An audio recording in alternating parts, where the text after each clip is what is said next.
Hey everyone, welcome back to another week with Mrs. Johnson. Today we're going to be learning about the RPO, or the Rochester Philharmonic Orchestra, and Mr. George Eastman. The Rochester Philharmonic Orchestra is exactly what it sounds like, the Philharmonic Orchestra we've talked about for the last 3 weeks. Yeah, Rochester has its very own. How exciting is that? So let's talk about where it came from.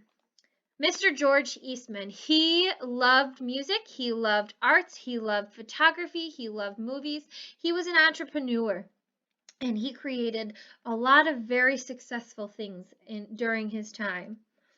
This is the house that he grew up in. He was born in Waterville, New York, and they moved his house closer to where he became famous in the Genesee Country Museum in Mumford, New York. When Mr. Eastman was a young man, photography was very complicated. George Eastman wanted to make photography easier so that everyone could take pictures. It would take like an hour for someone to take one photo back before Mr. Eastman created the new types of cameras. I encourage you to look up the first way photography was.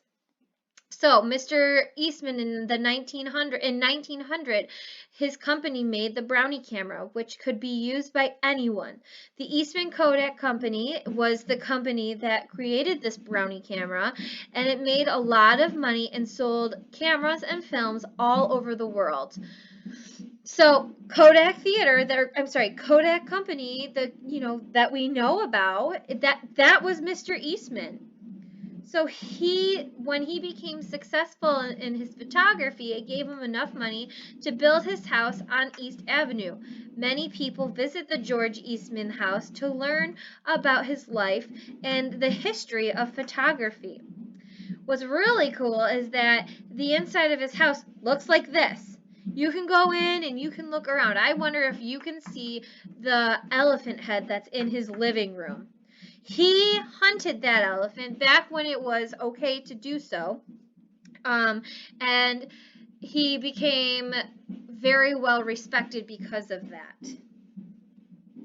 So after he, became wealthy and established in Rochester with the Kodak Company, he decided he wanted to build a theater to have music performances and motion pictures or movies.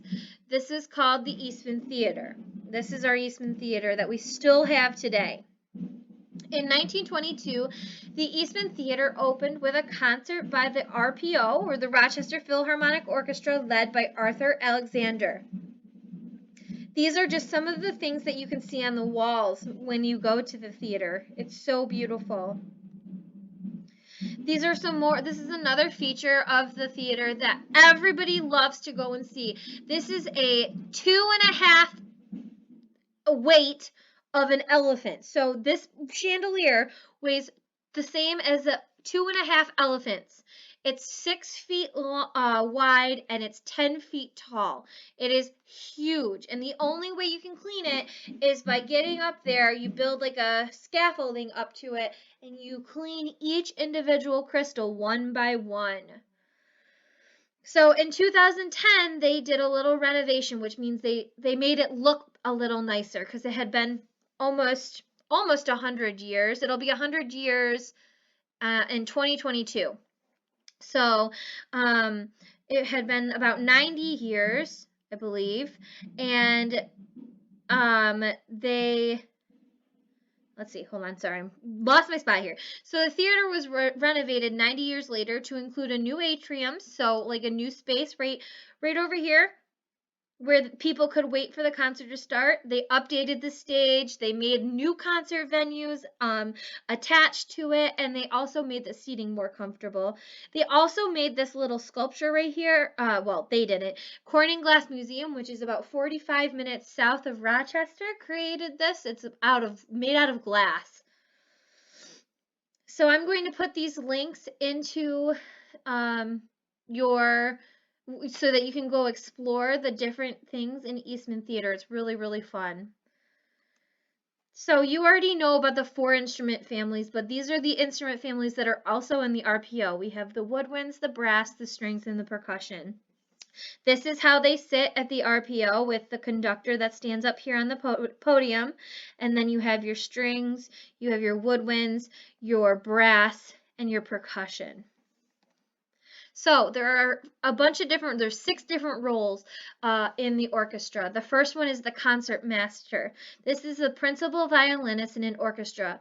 They are the leading the first violins, and they tune the orchestra. They make them all sound good together.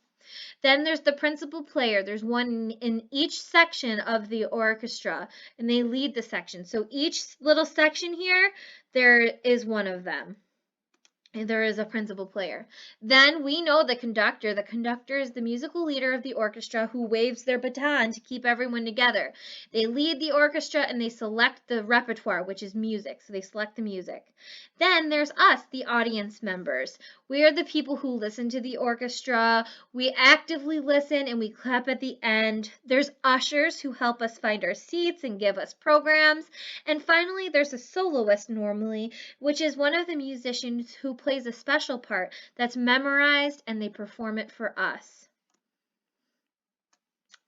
Concert etiquette, which means the way you act when you go to a concert. You actively listen and watch. You make connections to music class in school. You clap when the music stops and the conductor's hands are at their side. You'll think of questions and comments to ask me. When someday you can either comment on the in the dojo or you can just wait until we're back in school, and you keep an open mind and you notice details. Move past this. Actually, that's the end of it. So next week what we're going to do, we are going to practice. Next week we're going to practice with a book and practicing our concert etiquette. So what I would like you to do is this week go over the concert etiquette that we talked about, and next week I want you to practice it. So that is all that I have for you today. I hope you found it really interesting about Eastman Theatre being something that's been around for so long and is so historic and very famous. I hope that you have a wonderful week, and I will see you Friday for our Friday Read Aloud. Talk to you later. Bye.